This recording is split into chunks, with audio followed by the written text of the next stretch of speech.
So there's something definitely wrong with Trump, both physically and mentally. And today, people were talking about his hand. You can see the bruise for yourself. It's huge.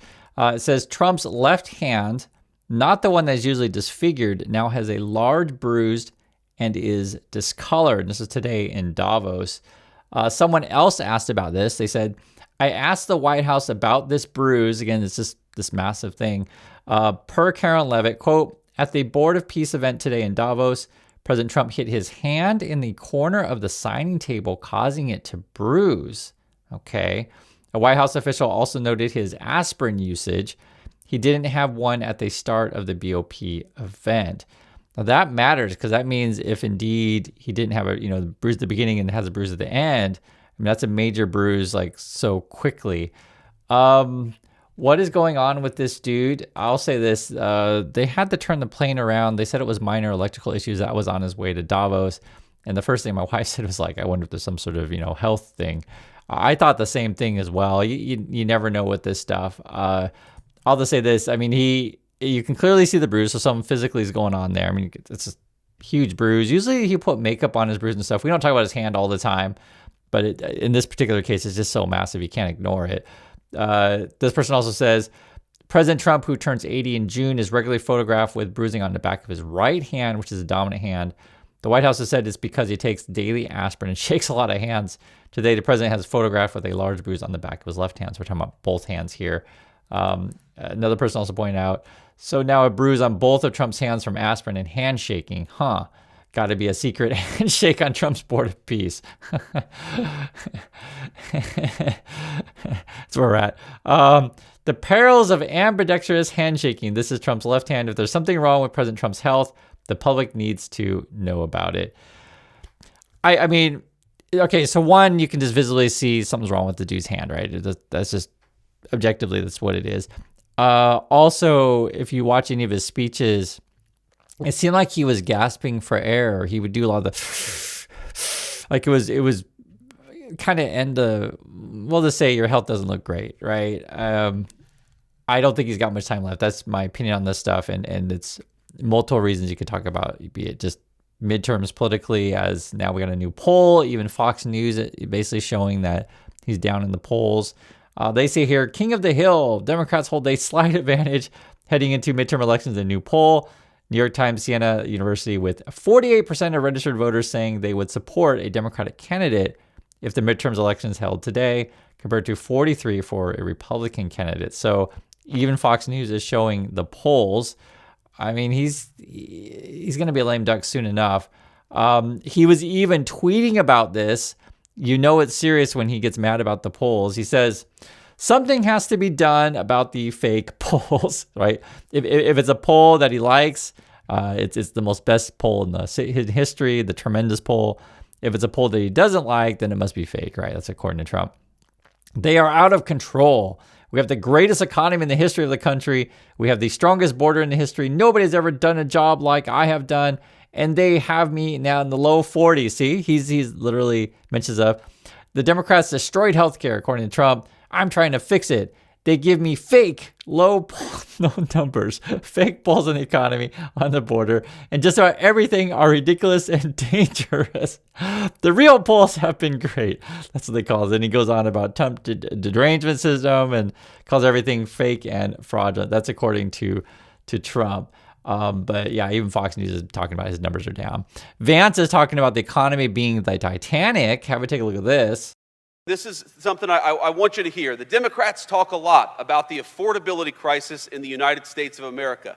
And yes, there is an affordability crisis, one created by Joe Biden's policies. You don't turn the Titanic around overnight. It takes time to fix what was broken. I said earlier that I don't know. When you're trying to like convince people that you don't turn the Titanic around overnight, it sounds pretty stupid because if you know the Titanic, it was a sinking ship, and that's kind of where we're at. Clear that the president and his family have been profiting hugely during Mr. Trump's first year in office. But today, the New York Times editorial board published an estimate of just how much they've raked in over the past 12 months. By their accounting, it's at least $1.4 billion. Now, that includes income from licensing Trump's name, overseas real estate projects, as well as hundreds of millions of dollars from investments in cryptocurrencies, the money that Amazon paid Melania Trump, the family, for a documentary about Melania Trump. The New York Times investigative reporter Russ Buettner is here. It is staggering, a figure of nearly 1.4 billion. I mean, it's closer to 1.5 billion. It's incredible. Did it surprise you? It's absolutely shocking. I think it's been shocking every month. I mean, I studied Donald Trump's finances, including obtaining his tax returns with some colleagues, for over a 20-year period. And this amount is really greater than the sum total of everything he made from his inheritance, from being on The Apprentice, and from all the licensing deals while he was on The Apprentice. It's more than he ever made in his whole life. I think it's those things were his big profit centers because his business performance was uneven. Right. So those three things that require really his golden days. This is more than that, all in 1 year. So this is his golden days all in 1 year in terms of money. And it's pretty obvious too, Trump's really concerned about his legacy. He wants to leave stuff to his kids or whatever, at least the way that I see it. He puts his name on buildings and such because usually if you were going to do any of this stuff like name roads after you and building stuff like that, usually it would be after you're president or after you're just gone entirely. But I guess if your time is short, you might as well try to enjoy your ceremonies while you're still there. It's just obvious. Anyone who's watching stuff, he's like I said, something seriously wrong with him. And how much more time does he have left? I guess is the question. I know there's a lot to go through today, but I do want to show you what is happening because it's just, this is who they are. We're arresting kids now. You may have saw this already. ICE just used a 5-year-old boy as bait, forcing him to knock on his own door so they could arrest his father. Trump, ICE, and CBP don't see these families as people. That's exactly how they're treating them, right? So I'll say this also. Remember, our community mentioned before, that if they're in Minnesota and it's just the situation is really bad where ICE is everywhere. And like, there's things you see on social media and things that we talk about, but this is stuff on camera. I mean, there's sometimes people don't necessarily capture everything on camera and people are just generally afraid. And I don't want to make light of this, and especially when you involve children. And the thing that really kind of took me back, and it was, I'll be frank with you guys, I took a big toll just seeing the one kid cry the other day, and you guys know what I'm talking about, because it's not just what happened to adults, but the things that even if a child, like this particular situation, they're definitely going to be scarred for life or something like this. And then even if a child isn't directly arrested, which is in itself sick, it's all the people who are witnessing what's happening. How do you explain this to kids, let alone obviously the people who are directly involved? I mean, everyone is going to be scarred from this stuff. And this is all due to Trump's greediness and at the end, and all his, people who are his puppet masters, or we want to say handlers, worm tongues. They're all greedy individuals, and they see that the end is near and try to get as much, grift as possible and get you guys, terrorized or whatever stupid plans that they want to do. At the moment right now, it's just, they're at the arrest everyone, sue everyone phase. This is just their last, things that they're doing. This is Mayor Fry. He says, 5 years old, this is a child, not a threat to our community. When the federal government treats kids like criminals, something has gone seriously wrong. ICE, I'll read you what they say. This is from them. They say, this is a lie, and you know it. This child was abandoned by his illegal alien parent, Adrian Arias of Ecuador, who fled from our officers when approached. Officers ensured the child was safe. Lies like these from elected officials such as yourself put our officers at greater risk of attack. And then, if you're just an innocent bystander, okay, or I'd say, if you're watching this trying to get objective opinion, the problem with the ICE people is they call everyone a criminal. They arrest everyone, right? And then there'll be times that they're completely proven wrong. I think in these situations, the idea that you're going to arrest something and then claim that, oh, the person abandoned their kid when you're the one who took him away from the kid, that kind of stuff. And the whole thing is sick. You have this also. Someone writes, ICE did not target a child, because I guess we're talking about multiple kids here. According to school officials, they targeted 4 children. The Columbia Heights Public School District says 2 children were taken on Tuesday, including a 17-year-old boy on his way to school. He was removed from his car and taken away. Then in the afternoon, a 5-year-old Liam Ramos was taken with his father while in their driveway after just arriving home from his preschool classroom. School officials say the child was used as a bait to knock on the door and ask to be let in, letting officers see if anyone else was home. Quote, "Why detain a 5-year-old? You can't tell me that this child is going to be classified as a violent criminal." This is coming from the superintendent. 2 weeks ago, a 10-year-old student in 4th grade was taken by ICE, ICE agents on her way to elementary school with her mother. During the arrest, the child called her father on the phone to tell her that ICE agents were bringing her to school.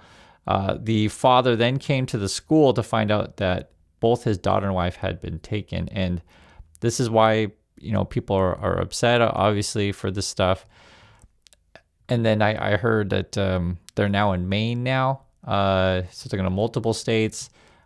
Here, this is from the White House. This is what they're tweeting out. Arrested William Kelly for his involvement in the St. Paul. They're calling it riots, but we saw it. It's not a riot. You could, I could certainly say it's definitely like a protest.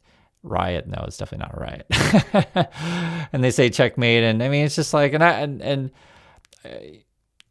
it's just obvious that this White House people are completely deranged. And this is why people are upset. You're arresting kids, and people have a right to be angry and upset. It says William Kelly is being charged with conspiracy to deprive rights, a federal crime, for his involvement in the St. Paul, and again, they're calling it riots. And then you have this, which you have to mention. That's the photo of the arrest, and then the White House apparently put out a fake AI photo of the arrest, which this is who these people are. And the point is, if they're going to lie about it being a riot and lie about the photos, they're just lying about everything. That's who these White House people are. Now the Trump people are after JP Morgan, of all things. Trump's basically just suing anyone at this point. And the problem there's a lot of problems with this stuff, but I'll just say this, like the Trump people have lost all credibility long ago. And now you're just suing everyone, arresting everyone. This is their plan, right? Get as much money in my bank account as I possibly can. And if you say anything or try to uphold the law against me, I just sue you and arrest you. Donald Trump sues JP Morgan CEO Diamond for $5 billion over, quote, debanking. I say quote because that's an allegation that they're trying to make here. Trump claims lender unfairly closed his accounts for political reasons. And this was the statement from JP Morgan then. While we regret President Trump has sued us, we believe the suit has no merit. We respect the president's right to sue us and our right to defend ourselves. That's what courts are for. And, basically what it is Trump's representing the interest of the crypto people, and the crypto people want to create a whole new system, and everyone just throw your money into crypto, I guess. That's our plan. So we have as much laundering as we possibly can, and then we can wire each other money, millions of dollars on a Friday night while we're drinking wine with our wife. And that was like what Trump's son said recently, if you guys remember that. So that's what's going on. But, the lead, which I think is what we're talking about today, was what's going on with Trump's health. And I said that's why they're doing so much stuff at the end here, because if you want to get your grift on, you don't have much time left to take advantage of the Trump administration while he's still there. And I just don't think there's much time left. That's just my opinion on this. It's obvious, both mentally and physically. But I'd like to hear your thoughts on that, and I'll catch you all in the next video.